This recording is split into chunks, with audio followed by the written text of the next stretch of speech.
আসসালামু আলাইকুম। আপনি ভালো আছেন নি?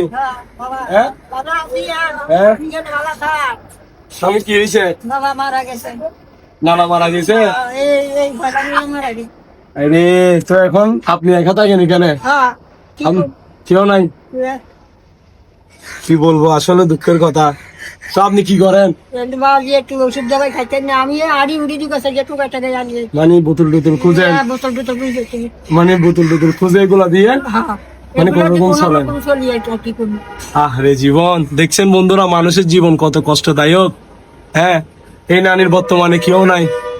নানি আপনি চিন্তা করবেন না, আপনার আজকে থেকে আমি আছি, আমি আপনার নাতি। আপনি শুধু দোয়া করবেন, আর আল্লাহ তাআলা যদি আমাদের সামর্থ্য দেয়, আমি প্রত্যেকটা মাসে চেষ্টা করবো আপনার জন্য এরকম ছোট ছোট উপহার দেওয়া। ঠিক আছে, আপনি শুধু দোয়া করবেন।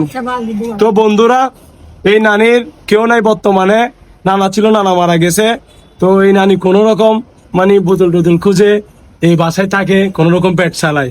আসলে কি বলবো, কত কষ্টদায়ক। আচ্ছা যাক, ইনশাল্লাহ আমি এখন থেকে প্রত্যেকটা মাসে এই নানিটার জন্য ছোট ছোট এই উপহার গুলা ইনশাল্লাহ প্রত্যেক মাসে দিয়ে যাব। শুধু আপনারা দোয়া করবেন। আরে নানি আপনি দোয়া করবেন তো আমার জন্য। আসলে বন্ধুরা, এটা হচ্ছে আমার নানুর বাড়ি। তো আমি আমার এই মামার থেকে শুনতে পেরেছি যে এখানে একটা নানি থাকে, মানে এই নানির কেউ নাই। নানা ছিল, নানা মারা গেছে।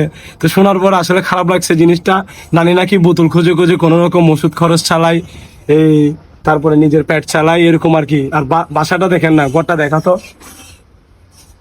এই ভিতরে দেখাতো বন্ধুরা।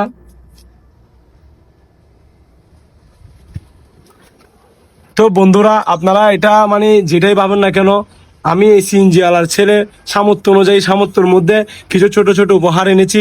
ইনশাল্লাহ আমি এরকম এখন দিয়ে যাচ্ছি। এখন থেকে নানি আপনার দায়িত্ব আমার, আমি প্রত্যেকটা মাসে আসবো, আপনার জন্য এরকম ছোট ছোট উপহার নিয়ে আসবো। আপনি শুধু দোয়া করবেন। হ্যাঁ, আচ্ছা, আসসালামু আলাইকুম।